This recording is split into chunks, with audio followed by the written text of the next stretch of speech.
하나님 말씀 보겠습니다. 하나님 말씀 에베소서 6장 1절에서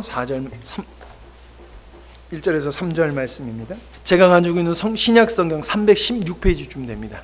우리 한 목소리로 읽도록 하겠습니다. 자녀들아, 주 안에서 너희 부모에게 순종하라. 이것이 옳으니라. 내 아버지와 어머니를 공경하라. 이것은 약속 있는 첫 계명이니 이로써 내가 잘되고 땅에서 장수하리라. 아멘. 어린이 주일보다 더 은혜로운 것 같으네요. 아이들의 아름다운 찬양과 율동이 아주 우리를 흐뭇하게 하고 행복하게 합니다. 딸 같은 아들이 우리 교회 안에 있는데 내가 뒤에서 보니까는 제일 잘하는 것 같아. 제일 잘하는 건 많이 흔드는 게 제일 잘하는 거거든요. 아주 행복한 시간이었습니다. 제가 조금 좀 피곤합니다. 한 주간 동안 좀 무리를 해서 그런지 좀 피곤한데 여러분 이해하고 들으시면 좋겠어요. 오늘 말씀의 제목은 오늘 본문에 있는 말씀과 같이 이것이 옳으니라 라는 말씀이 되겠습니다. 오늘 아침에 가만히 생각해 보니까는 제가 40년 목회를 지난달로 40년 하고 한 달이 되어지는 이제 그런 세월을 보냈어요. 적은 세월이 아니죠. 40년을 목회했으니까. 거기다가 그러니까 40년을 목회했으면은 40번을 이 어버이날 설교를 40번 했을 거 아니에요. 뭘 했는지 다 기억이 안 나요. 근데 분명한 거는 오늘이 어버이날 설교는 좀 끝이 되지 않을까 하는 생각이 듭니다. 오늘 어저께 가만히 생각해 보니까 오늘 설교는 부목사님한테 시킬 걸 그랬다 하는 후회가 생겼어요. 그래서 이제 내년서부터는 어버이 설교를 제가 이제 안 한다 그렇게 될 것 같습니다. 믿음의 사람의 특징을 얘기하라고 하면 저는 자신 있게 힘주어서 할 수 있는 것이 있는데 그게 바로 효도의 사람이다 라고 하는 겁니다. 믿음이 좋다라고 하는 거 무엇로 나타날 수 있습니까? 보이지 않는 하나님을 섬기는 것, 그 이전에 보이는 부모님을 잘 섬기지 아니하면은 보이지 않는 하나님을 섬길 수가 없어요.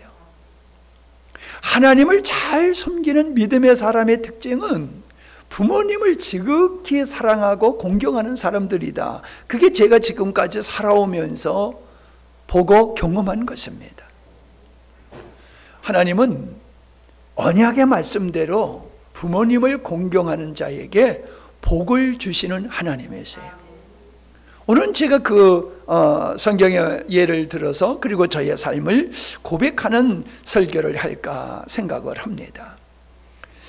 제가 두 사람만 성경에서 두 사람의 효자를 제가 소개해야 한다라고 하면 이삭이에요. 이삭.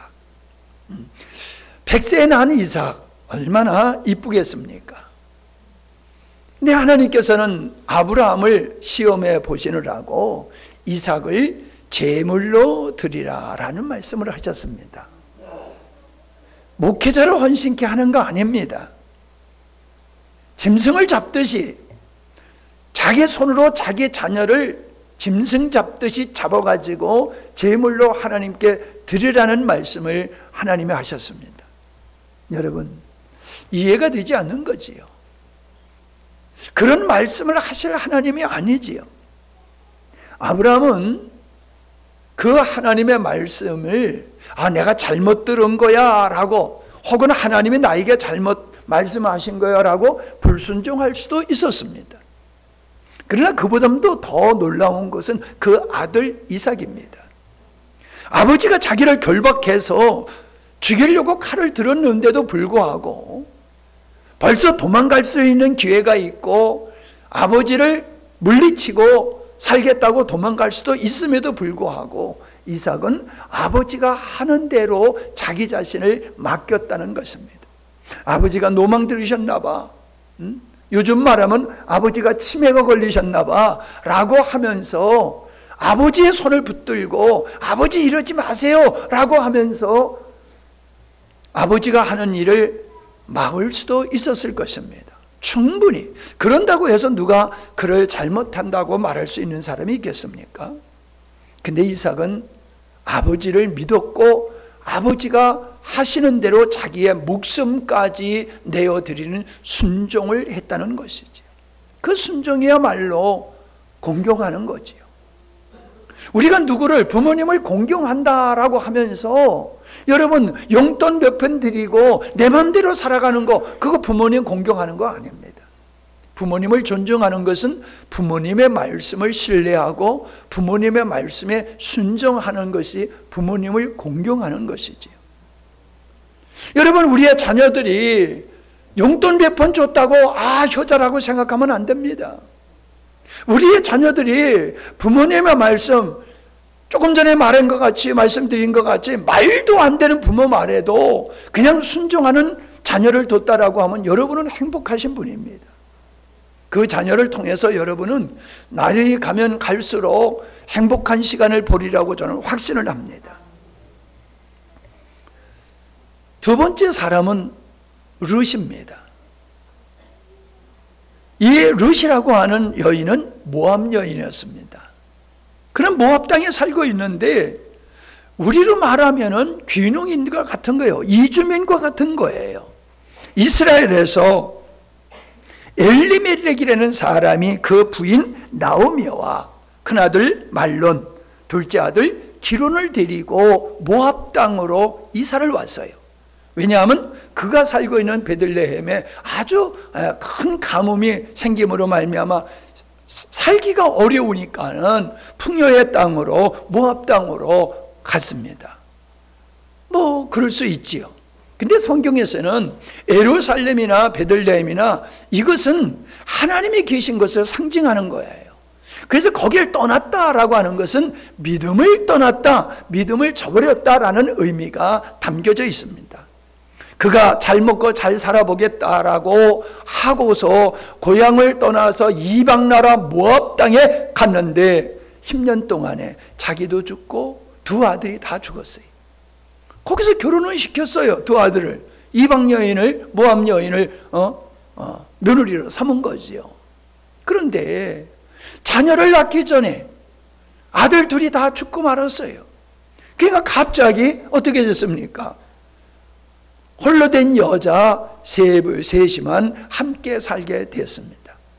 그러니 여러분, 그 가정의 분위기가 어떠하겠습니까? 그런데 소문을 들으니까 고향 땅에 하나님께서 회복하셔가지고 먹을 것을 풍성히 주셨다라는 소문을 듣고 이제 우리가 여기서 힘들게 살지 말고 고향에 들어가서 살아야 되겠다라고 하면서 두 자부를 데리고 고향에 가려고 하다 보니까는 나오미가 고민이 생긴 거예요.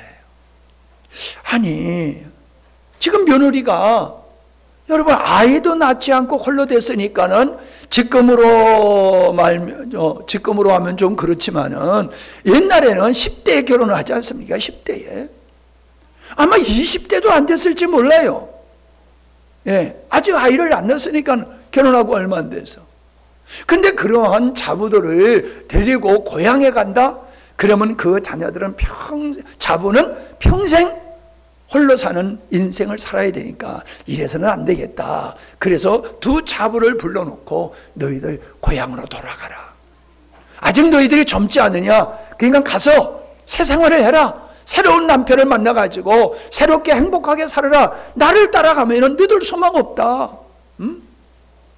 내가 가서 설령 다른 남자를 만나가지고 자녀를 낳는다 할지라도 그 자녀를 너희들에게 남편으로 줄 수는 없지 않느냐? 너무나 세월이 많이 가기 때문에. 그러니까 이건 말이 안 된다니까 돌아가라 라고 너그럽게 이야기를 하지요. 그랬더니 큰 며느리는 그 어머니의 말씀을 듣고서 오르바라고 하는 이 며느리는 돌아가는 거예요. 고향에.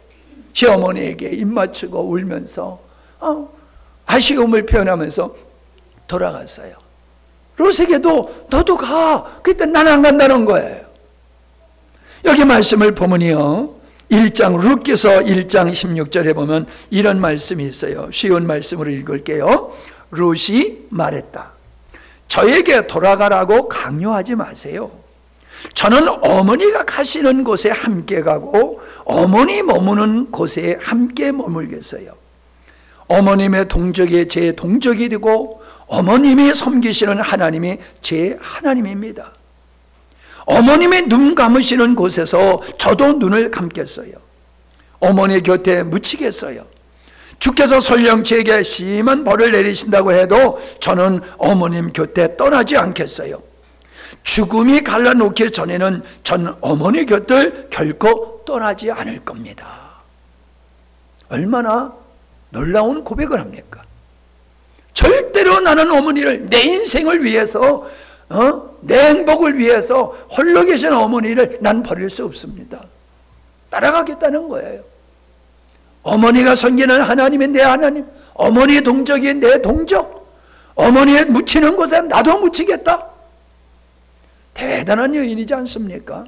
예. 그래서 가서 살게 됐는데 이제 없잖아요. 뭐가 없어요? 땅이 없어요. 그러니까 농사를 지을 수가 없으니까 어떻게 했냐면은 이 룻이 이삭죽기를 하는 거예요. 이삭죽기. 요즘은 이삭죽기가 없어졌지요. 우리 초등학교 다닐 때는요, 학교에서 이삭죽기를 나갔어요. 학교에서. 그래서 전 학생들이 들판에 나가가지고 이삭을 주우면은 그거 모으면 꽤 많았어요. 고구마 이삭죽기도 하고 그런 이삭죽기를 하는 재미가 있었거든요. 이 룻이 나가서 이삭죽기를 해가지고 그걸 이삭 주신 걸 가지고 와서 어머니를 공경하는 거예요. 이게 얼마나 여러분 힘들겠습니까? 예. 3장 10절. 이때 보아스가 그에게 말하였다. 2장 7절. 추수꾼들이 따라가며 이삭이라도 줍게 해달라고 하더니 아침부터 지금까지 오두막에서 잠깐 쉰 것을 빼고는 저렇게 계속 일하고 있습니다. 그 보아스의 땅에서 일하던 일꾼이 그 보아스에게 보고하는 거예요. 저 여인이 누구냐? 그러니까 저 여인이 애굽 땅에서 온 나오미의 자본데 저렇게 아침부터 저녁 때까지 쉬지 않고 저렇게 이삭을 줍고 있습니다 라고 말을 하는 거예요. 3장 10절에 보니까 이때 보아스가 그에게 말하였다. 여호와께서 그대에게 복을 주시기 원하네. 가난하건 부유하건 젊은 사람에게 시집갈 생각을 하지 않고 시어머니를 받들어 섬기는 것을 볼 때 그대의 정성이 처음보다 나중이 더하구나. 이제 그대는 아무것도 두려워하지 말게. 내가 그대의 모든 요구를 들어주겠네. 그대가 현숙한 여인이라는 것은 우리 성 주민들도 다 아는 바이네. 이게 시간이 없으니까는 여러분이 이제 집에서 한번 4장밖에 안 되니까 한번 읽어보세요. 나오미가 이 자부를 보아스에게 결혼시키려고 여차저차 한 거예요. 그래가지고 나오미가 이 룻이 보아스를 만나게 돼서 고백을 했을 때에 당신은 우리의 무르기를 할 책임자다. 쉽게 얘기하면 상속자다라는 거예요. 상속자. 그래서 물건만 상속하는 게 아니라 사람도 이렇게 홀로 된 여인을 그 가정에서 가까운 사람이 그 여인을 데려다가 아내로 삼는 그런 걸 얘기하는 거거든요. 그러니까는 당신이 우리 집안에 무르기를 하는 그 대상자입니다. 나를 당신의 아내로 맞아주세요. 이런 얘기를 하는 거예요. 그랬더니 이 보아스가 칭찬을 하는 겁니다. 그리고 네가 원하는 대로 내가 해주겠다라고 하면서 한 고백이 아주 중요한 고백이지요.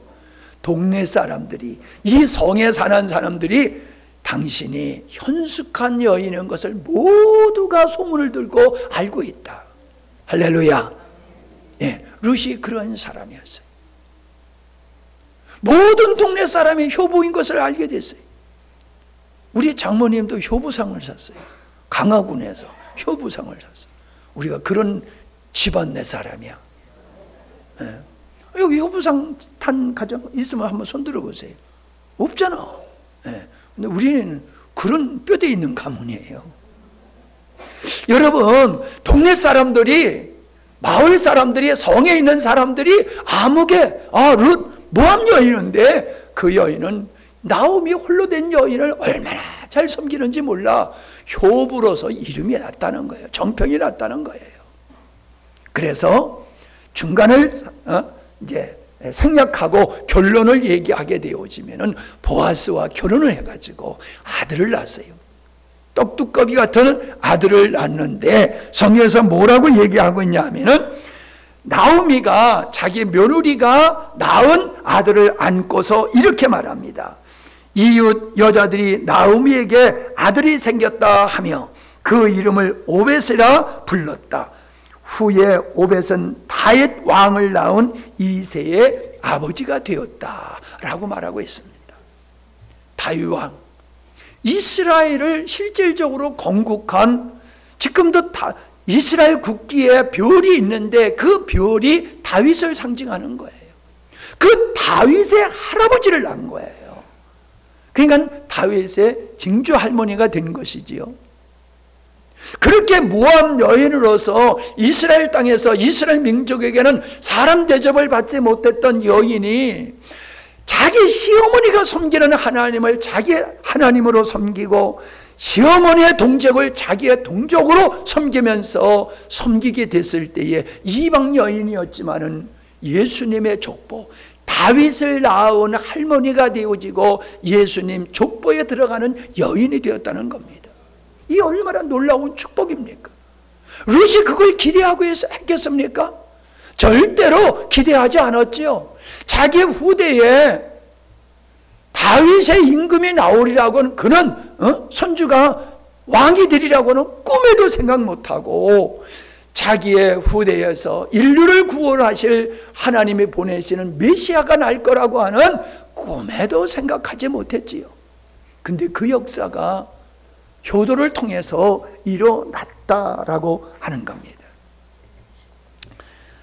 제가 엄청 피곤해서 그냥 설교 준비도 다 못하고 그냥 어저께 일찌감치 그냥 잠에 들었어요. 그러니 여러분 잠이 편히 오겠습니까? 설교 준비를 다 안 하고 잠을 자는데 늘 기도하면서 그냥 피곤하니까는 그냥 들어놓아서 잠자는 거 반, 기도하는 거 반 하면서 제가 좀 쉬고 있을 때에 제 마음속에 뭐 이런저런 생각이 떠오르는데, 부모님을 공경하면은 하나님의 복을 주신다라고 말씀하셨는데 맨날 복을 주신다는 얘기만 하고 복 받은 얘기를 안 하면 안 되겠다는 거예요. 내가 오늘로서 이 어버이날 설교는 마지막으로 할 것 같은데 그러면 내가 부모님 공경해가지고 복 받은 얘기를 좀 하면 좋겠다. 별로 재미없어요? 예. 아멘 해야지요. 그래야지 내가 신바람 나게 하지요. 여러분 해도 괜찮겠습니까? 네, 제가 자랑하려고 하는 얘기가 아니라 고백이에요. 고백. 내가 하나님 앞에서 정말로 이렇게 살았더니 하나님이 복을 주시더라 라고 하는 고백을 여러분에게 잠깐 하려고 합니다. 우리 사모님은 시어머니를 얼마나 사랑하는지 남편보다 더 사랑했어요. 누구보다? 그럼 누가 시기하겠어요? 내가. 네. 내가 시기할 정도로 사모님은 어머니를 사랑했는데 그걸 어떻게 할 수 있느냐 하면은 뭐라고 얘기했냐면은 남편 없이는 살아도 시어머니 없이는 못 살 것 같다. 아유 참, 뭐 저 순복음 교회 같으면 이럴 때 박수 한번 칠 거예요. 뭐, 치지 마요, 예, 안 쳐도 괜찮아요. 근데 순복음께서 이런 얘기하면 박수를 치더라고요. 아이고.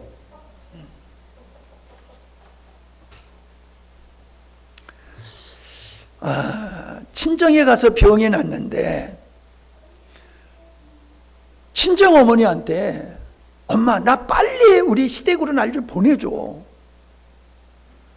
병이 난 사람이 친정에서 병이 난 사람이 친정에서 병 고치고 올 생각을 안 하고 빨리 시집으로 가기를 원하는 사람이에요. 그러면 시어머니와의 관계가 얼마나 좋은 거겠습니까? 그만하면 알겠지요. 제가 백전에서 목회할 때도 우리 동네의 풍습은 뭐 지금 생각하면 연세가 뭐 많지도 않는 거예요. 60이 뭐 조금 넘었으니까 뭐 지금 60 조금 넘은 분이 우리 교회에서 저 하삼순 집사님하고 우리 박 집사님보다도 조금 더 어린 나이의 분이거든요. 그런데 풍습이 뭐냐 하면은 동네 잔치를 해요. 생일날이면은. 그래서 동네 사람을 다 불러가지고 아침을 같이 나눠 먹는 거예요. 그게 생일잔치예요. 늘 그렇게 해요. 모든 동네 사람들이. 근데 이제 우리가 떠나왔잖아요. 자녀들이 다 떠나고 어머니 혼자 계시잖아요. 그러니까요, 반찬이고 생일 준비를 다 해가지고 차에다 싣고 밤에 출발하는 거예요. 밤에 출발해가지고 새벽에 떨어져가지고 잔치상을 차려놓고 동네 분들 오시라고 해가지고 잔치를 하는 거예요. 그런 일을 늘 했어요. 여러분, 멀리 있으니까 할 수 없어 라고 한들 뭐라고 그러시겠어요? 근데 안 그래요. 나는 그 일을 해야지 돼. 다른 형제들은 안 해도 나는 맏며느리거든. 그러니까 나는 해야 돼 하면서 그런 일을 하면서 그렇게 섬겼어요. 그러니 제가 이렇게 봤을 때에 우리 동생, 제 밑에 동생인데 어릴 때 이제 결혼을 해가지고요, 시동생을 목욕시켰어요. 시동생을. 중3이 되니까 형수님 이제 내가 혼자 씻을게요 라고 하더래요. 그래서 중3 때까지 목욕을 시켰어요. 막내 동생을 과외를 했어요. 과외. 잘못하면 막 야단치면서.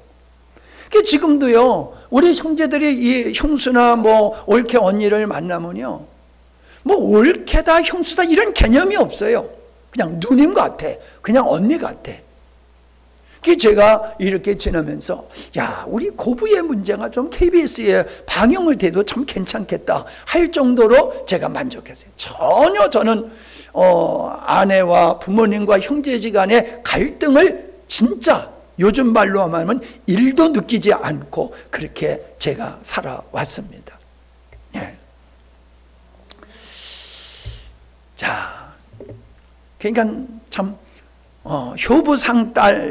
효부상을 탄 어머니 딸답게 그렇게 잘 섬겼지요. 그리고 제가 여러분도 이제 아시겠지만은 아마 여러분 모르지요. 우리 저 박미성 권사님하고 장로님은 알고 나머지들은 잘 박사라 권사님도 좀 알겠네요. 우리가 개척하면서 저 백무동에 홀로 사시는 할머니를 우리가 섬긴 적이 있어요. 가서 봤더니 이분이 겨울인데 난방도 안 되는 건 말 아니고 그냥 불도 안 들어와요. 불도 안 들어오고 난방도 안 들어오고 그냥 쓰레기 더미 속에서 사시는 거예요. 그래도 잡수시니까 배변을 하잖아요. 그냥 옷에다가 그냥 싸가지고 말리는 거예요. 그냥 화장실을 달고 다니는 거예요. 그런 할머니를 우리가 섬기게 됐어요.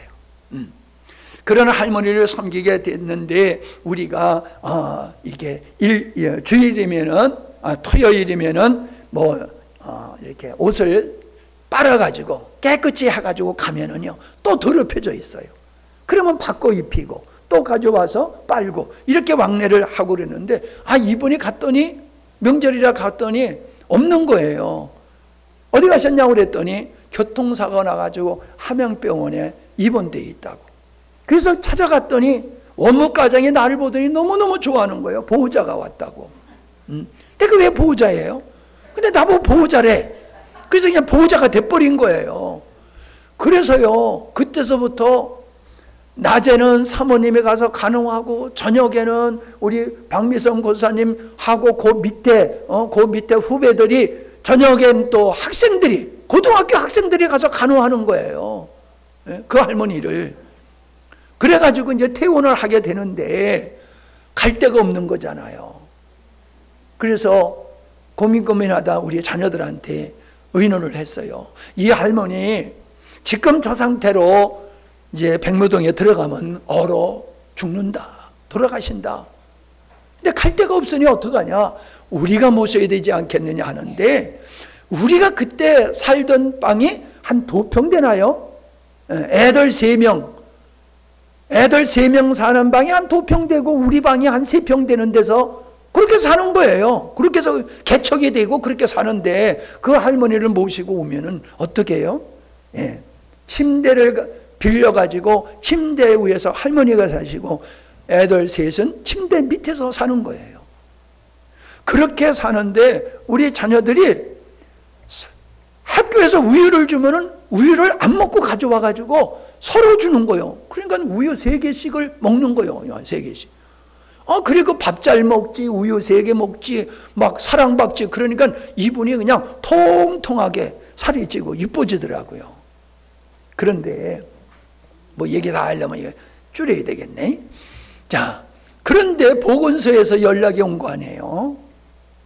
근데 그 동의를 했다는 거예요, 우리 자녀들이. 그 할머니를 모셔오기를.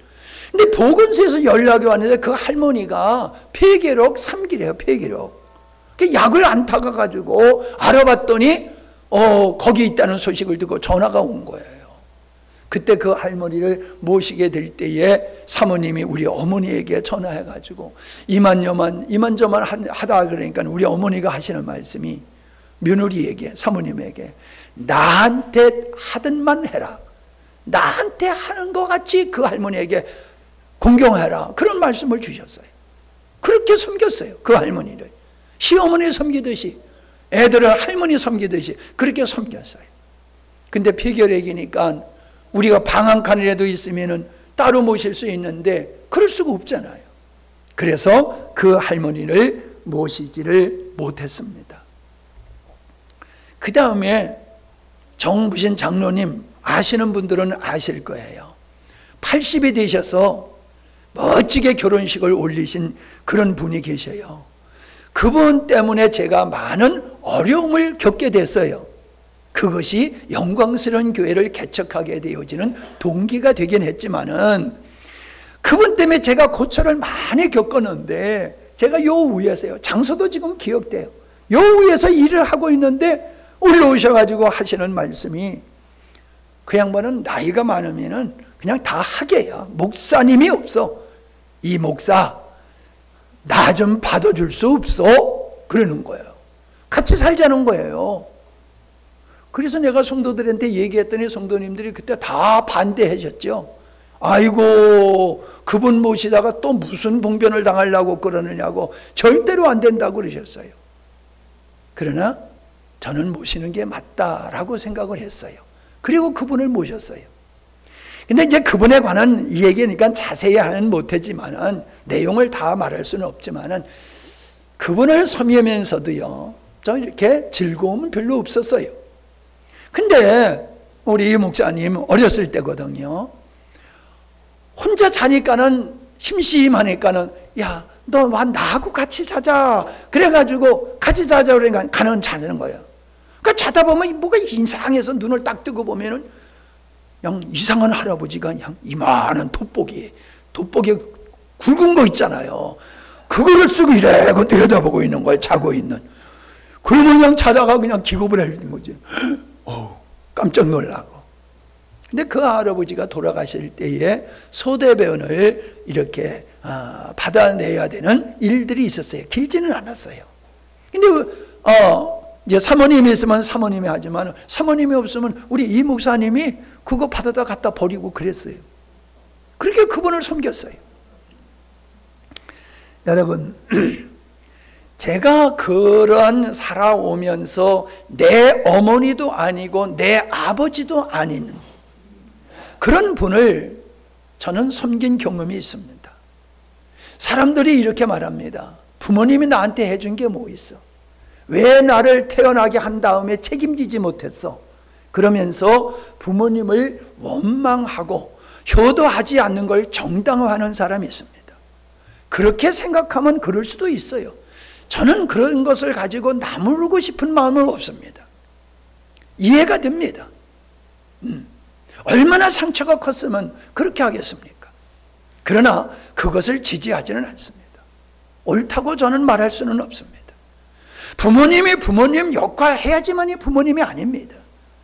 그냥 나를 낳으셨기 때문에 부모님이고, 하나님은 그 부모를 공경하라고 했기 때문에 공경하는 것이지, 따져가지고 합당하면 공경하고 합당하지 아니하면 공경 안 하고 해도 되는 게 아니라는 겁니다.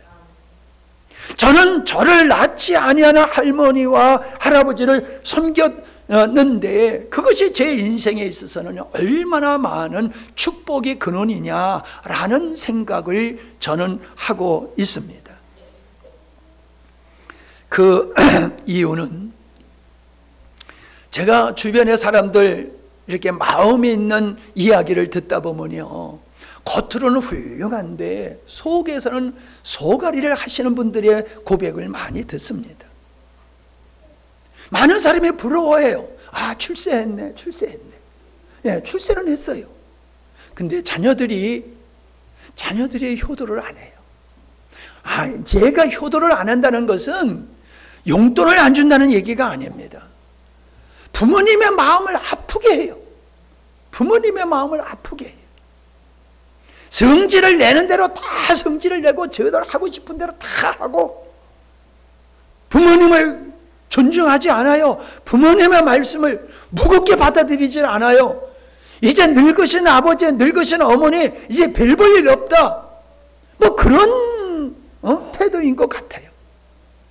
어렸을 적에는 그래도 무서워서 뭐 듣는 듯 하더니 나이 먹고 시집가고 장가가고 해서부터는 부모님을 안중에도 없이 여기면서 저들끼리는 아주 그냥 깨가 쏟아지게 살지요. 근데요, 여러분이 다 너무 잘 아시잖아요. 우리 자녀들 꼭 셋이 자기한테 딱 맞는 사람하고 결혼했어. 에? 그러니까는 내가 봤을 때는 시집을 잘 간 거고 장가를 잘 간 거야. 이 말을 잘 이해해야 돼요. 예. 시집을 잘 가고 장가를 잘 갔어. 그래서 아주 재밌게 잘 살아. 근데 거기서 낳은 자녀들이 정말로 나를 기쁘게 하고 행복하게 해요.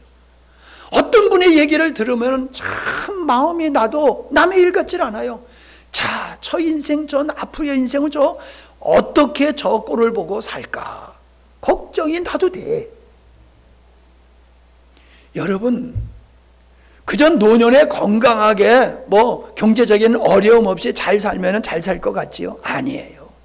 제가 인생을 살아보니까요, 나중에 하려고 한 얘기지만은 가장 큰 효도는 뭔지 압니까? 싸우지 않고 잘 사는 거예요. 시작. 네. 그죠?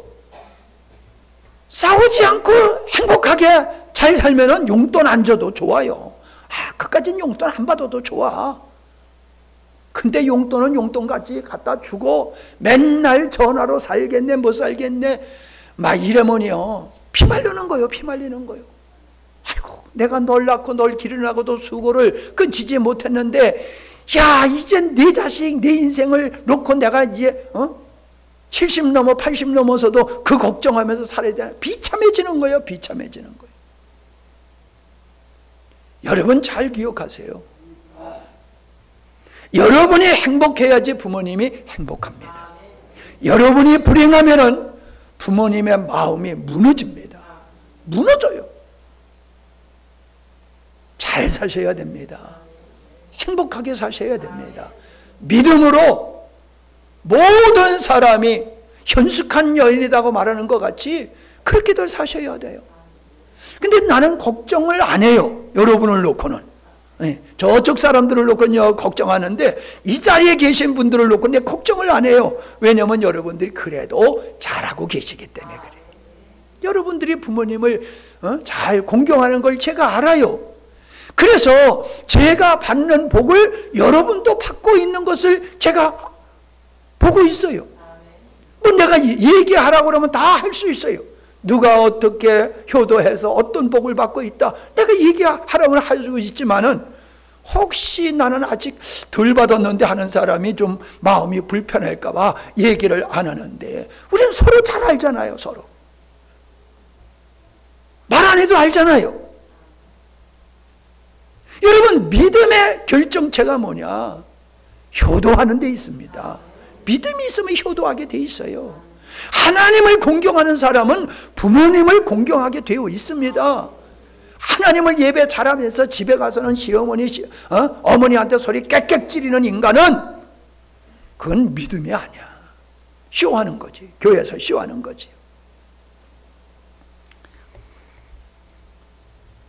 신명기 5장 16절, 너는 너의 하나님 여호와의 명한 대로 네 부모를 공경하라. 그리하면 너의 하나님 여호와가 네게 준 땅에서 네가 생명이 길고 복을 누리리라. 생명이 길고 복을 누리리라 라고 하는 것은 표현이에요. 표현. 땅의 복을 받으면서, 형통의 복을 받으면서 의미 있는 인생을 살 수 있다. 칭찬받는 삶을 살도록 하나님이 하신다라고 하는 말씀입니다. 근데 성경에서 뭐라고 얘기하고 있습니까? 또 신명기 27장 16절에서는 내 부모를 경히 여기는 자는 저주를 받을 것이다. 부모님을 공경 안 하고 부모님을 얕잡아 보고 함부로 대하고 불순종하는 사람은 저주를 받아라. 하나님이 그런 사람은 저주를 받아야 될 사람으로 보고 계신다는 거예요. 너는 네 부모를 공경하지요. 부모를 경휼히 여기는 너는 저주받을 인생이야. 하나님이 그렇게 보신다는 거예요. 아니, 하나님이 어떤 분이세요? 복을 주시는 분이에요. 복을 주시는 분이 너는 저주받을 대상이야 하면 그 인생, 그건 끝난 거 아니겠습니까? 모든 백성은 아멘할지니라. 잠언서 23장 25절, 네 부모를 즐겁게 하며 너 낳은 어미를 기쁘게 하라. 할렐루야. 내가 설교 시간에 며느리 자랑을 내가 좀 해볼게요. 이번에 어버이날 선물을 어마어마한 선물을 제가 받았어요. 얼마나 어마어마하냐면 깜짝 놀랄 선물을 받았는데, 제가 탁자를 만들고 하면은 거기다 이름 이렇게 박는 거 있잖아요. 뭐 그거를 해보려고 이래저래 애를 쓰다가 포기하고 말았어. 근데 선물을 가져왔는데 그거를 만들어 가져온 거야. 에? 내가 그냥 깜짝 놀랐어요. 깜짝 놀랐어요. 나도 잊어버렸는데 그걸 기억하고 있다가 그걸 선물로 해가지고 가지고 왔는데, 내 마음이 그냥 자동차 하나 사준 것보다 더 좋았어. 자동차 하나 사주는 것보다 더 좋았어요. 이렇게 시아버지의 마음을 읽고서 참 이렇게, 너무 부끄러워하지 마라. 괜찮아. 네. 이렇게 마음에 두고 있다가 깜짝 선물을 했구나 하면서 내가 감동을 얼마나 받았는지 몰라요. 즐겁게 했잖아요. 그죠? 기쁘게 했잖아요. 할렐루야. 예. 여러분, 부모한테 효도하는 것은 돈이 많이 드는 게 아니에요.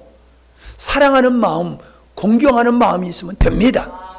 그 마음이 있으면 되는 거예요. 그게 없으니까는 할 수 있는 일도 하지를 못하는 것이죠. 부모님은 하나님의 대리자임을 꼭 아시기를 바랍니다. 그래서 시편 37편 25절에 내가 어려서부터 늙기까지 의인이 버림을 당하거나 그 자손이 걸식함을 보지 못하였다 라는 말씀이 있어요. 효도하는 자는 의인에 속하는 거예요. 의인에. 효도하는 자를 빌어먹지 않게 한다는 거예요. 빌어먹지 않게. 빌어먹지 않게 한다는 거예요. 하나님의 언약의 말씀이에요. 여러분은 어떻게 생각하실지 모르지만 저는요, 인생에서 부모님은 3분 아니면 4분으로 생각해야 된다라는 저는 그런 주관을 가지고 있습니다. 첫째는 인간을 만드신 하나님 아버지, 육체를 낳으신 부모님, 아버지, 어머니, 아멘. 영적인 아버지, 어머니, 선생님. 저는 요즘 권위가 완전히 땅에 떨어져 가지고 선생님을 가지고 놀잖아요. 선생님을 폭행하고. 예? 여러분, 목사님을 성도들이 들었다 놨다 들어놨다 하잖아요. 뭐 깊은 얘기는 제가 안 할게요. 예? 부모님 갖다 버리잖아요. 하나님의 말씀을 얼마나 우습게 여깁니까? 이 말은 권위가 상실된 시대를 살고 있는 거예요. 그렇기 때문에 선생님을 통해서, 또 목사님을 통해서, 부모님을 통해서 하나님이 우리에게 주시고자 하는 축복을 못 누리고 사는 거예요. 오늘날 많은 사람이 왜 이렇게 피폐하게 살아가느냐 하면은 부모님을 부모로 여기지 않기 때문에 그런 거예요. 우리가 들을 때는요, 선생님은 그림자도 밟지 않는다고 했어요. 선생님 그림자를 밟지도 않는다. 지난번에 제가 그랬잖아요. 목사님 아들이 이제 친구들하고 노는데 친구들이 와가지고, 야, 목사님은 화장실도 안 가시지? 그리고 물어보더라는 거예요. 그래서 장난기가 생겨가지고, 그럼 화장실은 무슨 화장실이야? 그랬다는 거예요. 그러니까 목사님의 화장실도 안 가는 분일 정도로 인식을 하면서 그렇게 존경하고 공경했다는 거예요. 아멘 해요. 옛날에 그랬다니까. 뭐 여러분 보고 그렇게 하라는 얘기는 뭐 알아서 할 거고, 그랬다니까. 여러분, 부모님의 말씀에는 절대적이었어요. 요즘 어떻습니까? 선생님 우습게 여기고, 목사님 우습게 여기고, 부모님 우습게 여기고, 하나님 우습게 여기니까 어때요? 망나니들이 되고 가고 있잖아요. 망나니들이. 여러분 잘 들으세요. 여러분이 부모님에게 효자가 되면은요, 그러면은 여러분의 자녀들도 효자가 됩니다. 아멘? 여러분이 효도하는 걸 보여주세요, 아이들한테. 그래서 어릴 때서부터 이렇게 하는 거로구나 라고 하는 게 아주 몸에 배야 돼요. 몸에 배야 돼요. 그냥 별로 신경 안 쓰면요, 나중에 그 자녀들이 자기가 늙었을 때 별로 신경 안 쓰는 일이 생깁니다. 심는 대로 거두는 거예요. 사도행전 2장에 보면은 초대교회의 모습이 나옵니다. 사도행전 한번 2장을 살펴보세요. 어떻게 그들이 살았는가? 사도행전 2장 43절을 봅니다. 사람마다 두려워하는데 사도들로 인하여 기사와 표적이 많이 나타나니 믿는 사람이 다 함께 있어 모든 물건을 서로 통용하고, 또 재산과 소유를 팔아 각 사람의 필요를 따라 나눠주고, 할렐루야. 날마다 마음을 같이하여 성전에 모이기를 힘쓰고 집에서 떡을 떼며 기쁨과 순전한 마음으로 음식을 먹고 하나님을 찬미하며 또 온 백성에게 칭송을 받으니 주께서 구원받는 사람을 날마다 더하게 하시니라. 뭐입니까? 교회가 가족과 같았다는 거예요. 가족. 여러분, 가족끼리 뭐 아버지 거 아들 거 뭐 명분은 있지만은 아버지 게 아들 거고 아들 게 아버지 거잖아요. 아버지 차라고 아들이 못합니까? 아들 차라고 아버지가 허락받고 탑니까? 그냥 필요한 대로 쓰는 거지요. 뭐 네 것이 내 것이고 내 것이 내 것이다. 그러지 않잖아요. 우리 같이 통용만 살잖아요. 그렇게 교회가 그랬다는 거예요. 물건을 통용하면서 자기 거라 주장하지 않고 자기 것을 팔아서 가난한 사람에게 나눠줬다. 제가 들은 얘기예요. 어떤 분은요, 몇 년마다 재산을 한 대 묶어버려. 그냥 아버지가 그렇게 명령을 내려버렸어요. 10년마다 재산 다 재산 목록 가져와. 하나로 묶어가지고 다시 딱 분배해. 10년 지나간 다음에 재산 다 가져와. 다 한테 묶어가지고 똑같이 분배하고 그런 집이 있대요. 진짜 내가 들은 얘기, 본 얘기는 아니에요. 들은 얘기예요. 여러분, 우리가 주님 안에서 형제님, 자매님 말로만 그러면 안 돼요. 우리는 초대교회가 믿음이 충만했을 때 가졌던 모습을 보여야 될 줄로 믿습니다. 예. 여러분, 고민하는 분들이 있어요. 부모님 요양원에 보내는 게 맞습니까? 틀립니까? 그러는데 보내세요. 보내실 수 있으면 보내세요. 부모님 내가 섬길 수 없어가지고 생활이 안 되면 보내셔야지요. 근데 보내놓고 잊어버리면 안 된다는 거예요. 어떤 분이요, 매일 퇴근할 때 들려오는 거예요. 가까이 모셔놓고 퇴근할 때마다 가서 보고 인사하고 그리고 오요. 여러분, 저는 그 정도까지 하라고는 말하지 않겠지만은 일주일에 한 번씩은 찾아가서 뵈야 돼요. 외롭지 않게.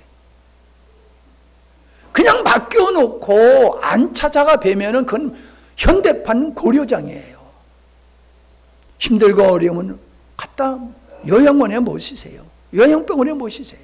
그리고 한 주에 한 번씩이라도 꼭 찾아가서 즐거운 시간 같이 보내고 외롭고 그립지 않도록 해야 될 줄로 믿습니다. 그렇게 하면 돼요. 예. 이제 시간이 많이 돼서 이제 끝마치겠습니다. 결론적으로 얘기하면 최고의 구원은 부모님을 구원받게 하는 거다. 두 번째 효도는 살아생전 효도하라. 죽은 다음에, 돌아가신 다음에 제사상 차려놓고 아무리 제사 받대자 그 말짱 헛된 일이다 라고 하는 겁니다. 세 번째, 아까 처음에 얘기했던 것 같이 행복하게, 믿음으로 행복하게 잘 사십시오. 그러면 그게 효도가 될 줄로 믿습니다. 그렇게 사시면은 하나님이 우리가 복을 달라고 안 그래도 하나님이 복을 주십니다. 내가 그렇게 믿음으로 살았더니 하나님의 내 아버지 내 어머니도 아닌 분을 내가 섬겼더니 하나님께서 나의 자녀들을 축복하셔서 자녀들의 사랑과 효도받으면서 살게 하시더란 말이요. 여러분이 보고 있잖아요.